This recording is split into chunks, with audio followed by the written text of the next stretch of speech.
বিসমিল্লাহির রহমানির রহিম। দর্শক, আমি ডক্টর শফিউল্লাহ প্রধান। আমার পেজ এবং ইউটিউব চ্যানেল দুই জায়গায় আপনাদের রুগীদের প্রশ্নের উত্তর দিয়ে যাচ্ছি। আজকে ৪৩তম পর্বের প্রশ্ন যারা করেছেন, একটু দেরি হয়েছে, তারপরও দেওয়ার চেষ্টা করছি। অনেক প্রশ্ন এবং অনেকের প্রশ্ন একই রকম। সো অনেকের প্রশ্ন দেখবেন আরেকজনের হয়তো উত্তর দিয়েছি, কিন্তু আপনার প্রশ্নটা পেয়ে যাবেন উত্তর ইনশাল্লাহ। ৪৩-এর প্রথমটা হচ্ছে মোহাম্মদ তাজুল ইসলাম। আপনি লিখেছেন, আমার নাম মোহাম্মদ তাজুল ইসলাম, আমার বয়স 40 বছর, ওজন 74 কেজি। আমার ঘাড় ব্যথা, দুই হাতে হাত ঝিঝি করে, পুরো পিঠ জ্বালাপোড়া করে। এটা আপনি কি করবেন? জি, এটা একটা কমন সমস্যা। অনেকের ঘাড় ব্যথার সাথে হাত অবশ, ঝিঝি করে, জ্বালাপোড়া পিঠে। এটা সাধারণত ঘাড়ের ডিস্ক প্রলাপস থেকে হয়ে থাকে। তো এটা নিয়ে আমার ইউটিউব, ফেসবুকে প্রচুর এক্সারসাইজ, নিয়ম কানুন, ওষুধপত্র দেওয়া আছে। আগের ভিডিওগুলো একটু দেখলে উত্তর পেয়ে যাবেন ইনশাল্লাহ। ব্যায়ামগুলো নিয়মিত করবেন, পাতলা বালিশে ঘুমাবেন এবং প্রয়োজন হলে একবার সিরিয়াল দিয়ে এসে দেখিয়ে নিতে পারেন। তারপরে আইডি হচ্ছে লিখছেন লিজা আক্তার। উনি লিখছেন, আসসালামু আলাইকুম। ওয়ালাইকুম সালাম রহমতুল্লাহ বরকাতু। বয়স 21 বছর, ওজন 50 কেজি, হাউস ওয়াইফ। আমার হিপ জয়েন্টে এভিয়ান, অনেক ডক্টর দেখাইছি, মেডিসিন খেয়েছি, এখন অনেকটা কম। এভিয়ান হলে কি অপারেশন লাগে? সবচেয়ে বড় কথা হচ্ছে এভিয়ান কিনা, এবং এটা হিপ জয়েন্টে ক্ষয় সব ক্ষেত্রে এভিয়ান নয়। এই ক্ষেত্রে অ্যাট ফার্স্ট আপনার রোগ নির্ণয় করতে হবে। যদি এভিয়ান হয়েও থাকে, কেন হলো, জোড়াটা কেন নষ্ট হলো, সেটা আইডেন্টিফাই করতে হবে। তো যেহেতু আপনার বয়স কম বয়সে আমরা ট্রাই করি অপারেশন ছাড়া অ্যাডভান্স এমডিটি অ্যাপ্রোচে ট্রিটমেন্ট করা, এবং বিভিন্ন ব্যায়াম, ওষুধ, বিভিন্ন থেরাপি আছে, এগুলো করতে হয়। এতে যদি ভালো থাকেন, ভালো থাকবেন, এভাবেই চলতে থাকুন। যদি একেবারেই না হয়, তখন অপারেশন, আবার বিভিন্ন পদ্ধতি আছে, পোস্ট অপারেটিভ আবার রিহ্যাব করতে হয়। যদি সম্ভব হয়, আপনি একসময় এসে দেখিয়ে নেবেন। শিরিন আক্তার, আপনি লিখেছেন, আসসালামু আলাইকুম। ওয়ালাইকুম সালাম রহমতুল্লাহ বরকাতু। আমার নাম শিরিন আক্তার, বয়স 54, ওজন 60 কেজি।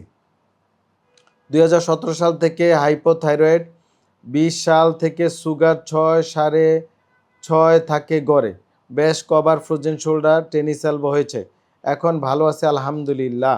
তবে প্রায় সব জয়েন্টে ব্যথা করে, রাতে ঝিমঝিম করে। থাইরয়েড ঠিক আছে, নিয়মিত ওষুধ খাচ্ছি। আমি নিয়মিত আপনার প্রোগ্রাম দেখি আলহামদুলিল্লাহ। সমাধান দিলে উপকৃত হব। নাইরোবি নিউরো বি খাচ্ছেন, ট্রানেটা এত বা এত আপনি খাচ্ছেন। তো আপনার যে সমস্যাটা, সেটা টেনিস এলবো, ফ্রোজেন শোল্ডার, এটার জন্য অ্যাডভান্স এমডিটি ট্রিটমেন্ট অত্যাধুনিক। আপনি সম্ভব হলে একসময় এসে দেখিয়ে নেবেন। আর পাশাপাশি আমার ইউটিউব এবং ফেসবুকে দেখবেন বিভিন্ন ব্যায়াম দেওয়া আছে, শোল্ডারের ব্যায়ামগুলো, ওগুলো করবেন। টেনিস এলবোর ব্যায়াম, হ্যাঁ, ছোট ছোট ব্যায়াম দেওয়া আছে, ওগুলো দেখে ব্যায়ামগুলো করবেন, নিয়মগুলো মেনে চলবেন, থাইরয়েড ফাংশন ঠিকমতো রাখবেন, পাতলা বালিশে ঘুমাবেন। হ্যাঁ, এগুলো মেনটেন করলেই ইনশাল্লাহ আপনার এটা ভালো থাকবে ইনশাল্লাহ। তারপর প্রশ্ন করেছেন মোহাম্মদ আরশাদ উদ্দিন আরশাদ। আসসালামু আলাইকুম। ওয়ালাইকুম সালাম রহমতুল্লাহ।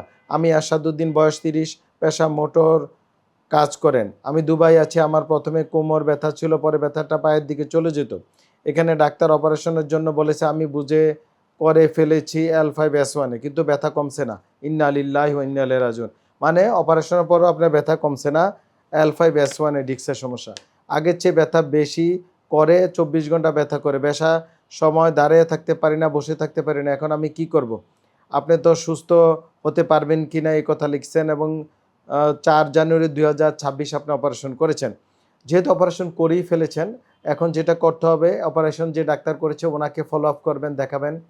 প্রয়োজনে আমার ইউটিউব, ফেসবুকে গিয়ে PLID ব্যায়ামগুলো করবেন। না হলে যারা প্রবাসে আছেন, প্রবাসী রুগীদের জন্য একই কথা, দুবাই প্রবাসী, মধ্যপ্রাচ্য সহ মালয়েশিয়া, সিঙ্গাপুর যারা আছেন বিদেশে, ইউরোপে, আমেরিকাতে, বিভিন্ন দেশে, তারা যদি এখন না আসতে পারেন, তাহলে কোনো নিকট আত্মীয় কাউকে আমার কাছে পাঠাবেন। আমি ভিডিও কলে আপনাকে চিকিৎসা পরামর্শ দেব ইনশাআল্লাহ। সম্ভব হলে দেশে আসলে আমাকে দেখাবেন।